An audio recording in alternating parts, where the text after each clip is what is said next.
Hi guys, आज मैं आपको दूसरे टॉपिक के साथ मिलने आई हूँ और मैं आपसे बात शेयर करने आई हूँ। ये मेरा दिल का है कि मैं आपसे ये बात शेयर करूँ। जैसे हर कोई अपना इंस्टाग्राम पे आके अपनी दिल की बात रखता है, ऐसे ही मैं अपनी दिल की बात रखने आई हूँ।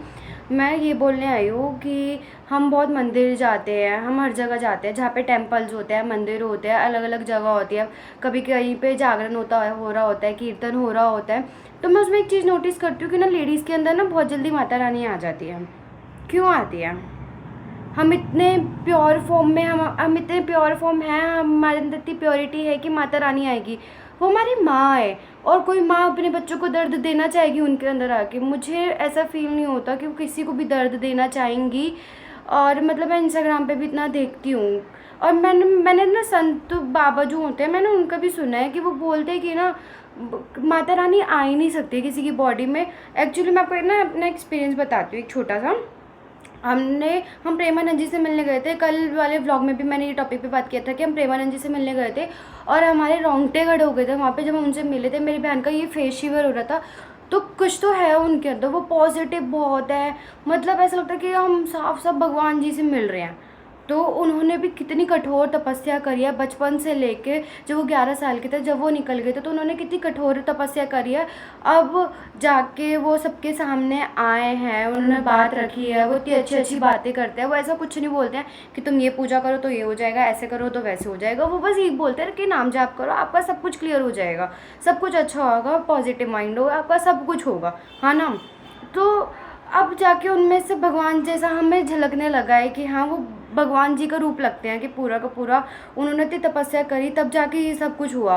और हम घर पे बैठते हैं, हम प्याज लहसुन खाते हैं, हम सब कुछ करते हैं, हमें जो करना होता है हम अपना काम कर रहे हैं, हम लोगों की बुराई भी कर रहे हैं, हम सब कुछ कर रहे हैं, और उन आंटियों के अंदर माता रानी आ जाएगी?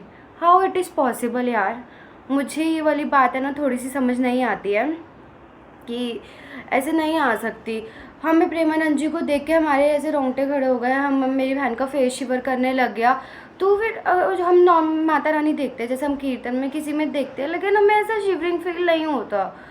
मुझे नहीं होता ऐसा शिवरिंग सा ना फील कि जैसे उनको देख के हो। माता रानी बहुत स्ट्रांग है, बहुत स्ट्रांग है। हम उनका अगर वो हमारी बॉडी में आएगी तो हम सह ही नहीं पाएंगे, हम झेल ही नहीं पाएंगे। मतलब मैं बोल रही हूँ, हम 0.5% भी नहीं झेल पाएंगे अगर वो हमारे में आती है, जैसे और लेडीज़ बताती है कि उनमें आती है, तो हम नहीं झेल पाएंगे बिल्कुल भी। और ऐसा हुआ था एक बार, हम एक मंदिर गए थे, वहाँ पे एक आंटी को माता रानी आई। आई एक्सेप्टेड, मैंने हाथ भी जोड़े उनके सामने। लेकिन पता है क्या, मेरे पीछे, मेरे साथ में और इस साथ में ना दो, एक आंटी, एक लड़की बैठी थी, एक आंटी बैठी हुई थी। तो मेरी बहन है ना, पहले डर के ना वो पीछे बैठ गई थी क्योंकि उसको डर लगता है। लेकिन मुझे ऐसा लगा कि ना यार, माता रानी है, क्या हुआ, माता रानी है, माँ से कौन डरता है? हम अपनी माँ से डरते हैं क्या जो माता रानी से डरेंगे? तो फिर थोड़ी देर बाद ना वो भी अपना सर घुमाने लग गए, वो भी अपना सर घुमाने लग गए। लेकिन वहाँ पे ये क्लियर था कि वो, पहले तो मुझे लग रहा था कि वो माता रानी है। इधर भी जो सर घुमा रही है दोनों तरफ मेरे आंटी और दीदी, वो भी माता रानी है, तो हमें माता रानी से डरना ही नहीं है। उसके थोड़ी देर बाद पता चलता है कि वो माता रानी है ही नहीं। अब उनके अंदर शायद आत्मा है या हवा है, ये तो मुझे भी नहीं पता था कि क्या है क्या नहीं है। लेकिन जब मैं वहाँ से खड़ी हुई ना, तो मुझे मेरी बहन ने बोला, तुझे पता चला कि क्या क्या हुआ तेरे साथ? साथ में जो बैठे थे कौन था? मैंने बोला नहीं, माता रानी थे ना। बोले नहीं, वो माता रानी नहीं थी, वो माता रानी के पास आए थे। जैसे वो आंटी है ना, तो वो पर्टिकुलर ना उनके अंदर आती थी खाली माता रानी। तो वो बोलती कि वो उनके पास आए थे अपने आप को ठीक कराने। अब मुझे नहीं पता वो ठीक हुए होंगे नहीं हुए होंगे, लेकिन मैं इन सब चीज़ों को शायद नहीं मानती, क्योंकि मुझे लगता है कि माता रानी एक बहुत बहुत स्ट्रॉन्ग है। वो किसी की बॉडी में आके उन बॉडी हमारी नष्ट हो जाएगी, बिल्कुल ही हमारी बॉडी ही ख़त्म हो जाएगी। हमारे में सहन शक्ति ही नहीं बचेगी कुछ भी करने की। वो हमारी माता रानी है, उनको माँ की तरह मानो, उनकी पूजा पाठ करो, सब कुछ करो। लेकिन मुझे ऐसा फ़ील बिल्कुल भी नहीं होता कि किसी के अंदर भी आ सकती है। अब जैसे हम हनुमान जी के मंदिर जाते हैं, राजस्थान में बालाजी मंदिर, वहाँ पे औरतें, लेडीज़ क्या करती हैं कभी कभी कि उनके अंदर कुछ नहीं होता, कुछ भी ऐसा नहीं आया होता, लेकिन वो भागती है सिर्फ, कि सिर्फ किस लिए? क्योंकि लाइन बहुत लंबी लंबी लगी होती है वहाँ पे, तो एक्टिंग करती हैं कि भागो भागो भागो, क्योंकि ये वाला एक्सपीरियंस हमने देख रखा है। ये वाला एक्सपीरियंस हमने देख रखा है कि मतलब मैं तो नहीं गई हूँ, लेकिन मेरे भाई ने जो कज़न ब्रदर्स हैं उन्होंने बताया कि तुझे पता है वहाँ पे ना ऐसे होता है क्या है ना, अगर आप लाइन में लगे होगे तो उनको जल्दी जल्दी अगर दर्शन करने होंगे तो वो ये वाली टेक्निक अपनाएं और वो आगे चले जाए। मैं आप सबसे यही बोलती हूँ कि ऐसा मत करो। अगर आप भगवान जी के दरबार पे जा रहे हो, वीआईपी वीवीआईपी कुछ भी नहीं होता। भगवान जी आगे वाले लोगों को भी देख रहे होते हैं, पीछे वाले लोगों को भी देख रहे होते हैं। जैसे हम मथुरा वृंदावन जाते हैं, वहाँ पे ना काफ़ी चल रहा होता है कि वीआईपी वीवीआईपी, आप कितने पैसे दोगे कितने पैसे नहीं दोगे, है ना।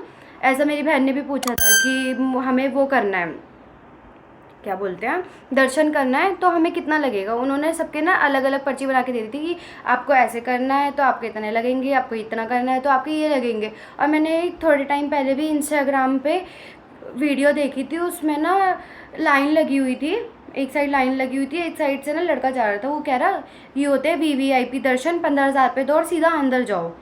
यार ये सब कुछ अच्छा नहीं है बिल्कुल भी। और सॉरी, मैंने माता रानी से टॉपिक चेंज करके थोड़ा ये वाला टॉपिक लेकर आई हूँ, लेकिन मुझे बात दोनों ही टॉपिक पे करनी थी, तो इसलिए मैंने पहले माता रानी वाला टॉपिक रेज करा कि मतलब कि माता रानी किसी के अंदर नहीं आती, वो हमारी माँ है, हमें उनकी पूजा करनी चाहिए, हमें उनका बिल्कुल अच्छे से ध्यान रखना चाहिए। जैसे हम अपनी सगी माँ का ध्यान रखते हैं, ऐसे हमें उनका ध्यान रखना चाहिए। और दूसरा टॉपिक था मेरा ये कि वीआईपी वीवीआईपी वाला चीज़ था कि हमारे हर मंदिर में वीआईपी वीवीआईपी वाला इतना ट्रेंड चल गया है कि मैंने गुरुद्वारे में नहीं देखा। मैं अपने भगवान जी का कुछ नहीं बोल रही, हमारी इसमें भगवान जी की कोई गलती ही नहीं है। पता है इसमें हम लोगों की गलती है कि हमने ये ट्रेंड चलाया है कि वीआईपी है वीवीआईपी है। ऐसे हमें चलाना ही नहीं चाहिए कभी भी ट्रेंड, क्योंकि कान्हा जी है, जैसे हम बताते हैं मथुरा वृंदावन बाकी बिहारी जी, वहाँ पे कान्हा जी है, वो के पीछे वाले लोगों को नहीं देख रहे होंगे कि कौन स्ट्रगल कर रहा है और कौन मेरे से मिलने आ रहा है इतना धक्का मुक्की करके। वो सिर्फ वीआईपी वाले लोगों को देखेंगे, आगे जो खड़े हैं जो उनके लिए पैसा खर्च कर रहे हैं, ऐसा कुछ नहीं है, सबको देखते हैं वो। और मुझे तो ऐसा लगता है कि जो भगवान जी है, कान्हा जी है या और भी हमारे भगवान जी है, वो सबको देखते हैं, सबको देखते हैं। तो ये वीआईपी वाला मुझे बिल्कुल पसंद नहीं है। मथुरा वृंदावन में बहुत चलता है। मेरी बहन का चश्मा चोरी हो, चश्मा मेरा वो बंदा ले गया मेरी बहन का, तो उसमें जैसे ऐसा लगता है कि लोगों की और बंदर की तो डील हो रखी है कि मैं चश्मा चुराता हूँ तो इनसे पैसे लियो तो मुझे फ्रूटी दियो, तो 200 रुपये ले लिए। ई रिक्शे वाले थोड़ा सा समझ रहे हैं हमें कि हाँ थोड़े से ठीक घर वाले हैं तो इनसे ज़्यादा पैसे ले लो। मेरी बहन को एक ने गाली दे दी। मतलब यार तुम ब्रजवासी हो, तुम वैसे ही रहो ना। अच्छे, तुम्हें कहाँ जन्म मिला है, हमें भी ये जन्म नहीं मिला है। अगर तुम्हें जन्म मिला है तो तुम उस चीज़ को अच्छे से एक्सेप्ट करो, वहाँ पे रहो।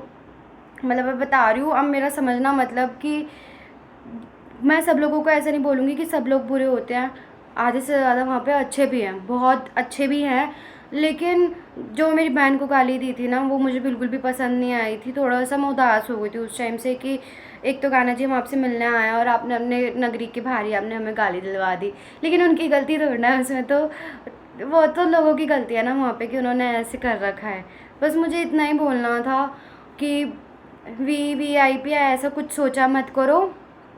भगवान आगे वाले लोगों को भी देखते हैं, पीछे वाले लोगों को भी देखते हैं। और माता रानी, हमें उनके अपनी माँ की तरह पूजा करनी चाहिए। जैसे हमारी माँ होती है, जन्म देने वाली माँ होती है, ऐसी वो भी हमारी माँ है ना। तो ऐसे कभी भी किसी को इन्फ्लुएंस मत करो कि हमारे अंदर माता रानी आ रही है। तो लोग होते आजकल है ना, बड़े पैसे लूटे जा रहे हैं ऐसे बोल बोल के, मुझे तो ऐसा लगता है। और इन सब की बातों में नहीं आने चाहिए, क्योंकि मैंने एक केस सुना था अपनी दीदी, मेरी दीदी है एक, तो उनसे शायद 5,000 या 6,000 लूट लिए कि तुम्हारे घर में ये प्रॉब्लम है, तुम्हारे घर में वो प्रॉब्लम है। लेकिन उनके घर में कोई प्रॉब्लम नहीं थी और आज तक उनको सॉल्यूशन ही नहीं मिला कि प्रॉब्लम क्या है। अरे कोई प्रॉब्लम है, अगर तुम्हारे पति से लड़ाई है तो तुम उसको बैठ के सॉल्व करो ना कि तुम किसी के पास जाके बोलोगे कि हमारे घर में ये लड़ाई हुई है या वो लड़ाई हो रही है। आजकल अंधविश्वास इतना ज़्यादा बढ़ चुका है ना, इसकी तरफ मैं, अगर मेरी वीडियो आगे पहुँचेगी या कोई देखेगा तो मैं यही बोलूँगी, कोई भी अंधविश्वास मत करो। अगर तुम्हारे घर में कोई चीज़ प्रॉब्लम दे रही है तो तुम पूजा पाठ करो, राधा का जाप करो, राम का जाप करो, सब कुछ सॉल्यूशन है। तुम अपने घर में ही, तुम्हारे घर में ही सॉल्यूशन है। तुम पूजा पाठ टाइम से करो, जोत जलाओ, और उपला जलता है, उपला से पॉजिटिविटी होती है घर में इतनी, वो करो, वो सब कुछ करो, तुम्हारे घर में ही सब कुछ ठीक हो जाएगा। मुझे ऐसा फील होता है। तो ये अंधविश्वास में करना बंद करो। ऐसे बहुत लोग लूट रहे हैं कि मतलब कि हमें इतना दे दो, हमें इतना दे दो। मैंने इंस्टाग्राम पे भी बहुत सारी ऐसी टाइप की रील्स देखी है कि उनको आईफोन मिल रहा है, वो ऐसे ऐसे ऐसे कर रही है, तो वो सब चीज़ अच्छी नहीं है। हमें भगवान को भी मुंह दिखाना है। आप सबसे यही आज बात करनी थी कि कभी किसी अंधविश्वास में मत पड़ो, वीवीआईपी के चक्कर में मत पड़ो। भगवान जी सबको देखते हैं, सबकी सुनते हैं। अगर अगर हम अपने सच्चा दिल रहेंगे, हमारा सच्चा दिल रहेगा, तो वो सबकी सुनेंगे। बस अगर हमें अपने भगवान जी को जाके ऊपर मुंह भी दिखाना है। और ये जो भी कास्ट वास्ट ये सब जो लोग करते हैं, ये करना बंद करो। अपनी अच्छी सोच रखो। भगवान जी कभी किसी की कास्ट नहीं देखी है। सबसे प्यार करो, सबसे अच्छे से रहो, सबकी पूजा करो, सबकी रिस्पेक्ट करो, तो भगवान जी देखेंगे। वो प्रेमानंद जी बोलते हैं कर्म ज़्यादा अच्छा है, पूजा एक बार को ना करो लेकिन कर्म ज़रूर करो अच्छे। तो मैं आप सबको भी यही बोलूँगी, कर्म अच्छे करो। मैं भी अच्छे करूँगी। मैं भी ऐसे नहीं बोल रही कि मैं हमेशा हमेशा मैं बहुत अच्छी रहती हूँ, बहुत अच्छी रहती हूँ। मैं हमेशा अच्छी नहीं रहती, कभी कभी मूड ख़राब हो जाता है और बोल भी देते हैं इंसान, लेकिन उस चीज़ को सुधारने की कोशिश करो। मैं भी बहुत कुछ बोल जाती हूँ, लेकिन फिर बाद में मुझे भी गिल्ट फील होता है, तो मैं चली जाती हूँ सॉरी बोलने। और पहली बात तो मुझे बोलना ही नहीं चाहिए किसी को कुछ भी, है ना, उल्टा बोलना ही नहीं चाहिए हमें। लेकिन बाद में गिल्ट फील होता है तो तुम सॉरी बोलो, सॉरी बोलने में कोई गलत बात नहीं है। और अच्छे से पूजा करो। जो भी तुम्हारा सॉल्यूशन है वो घर में ही है। कभी किसी अंधविश्वास पे विश्वास मत करो।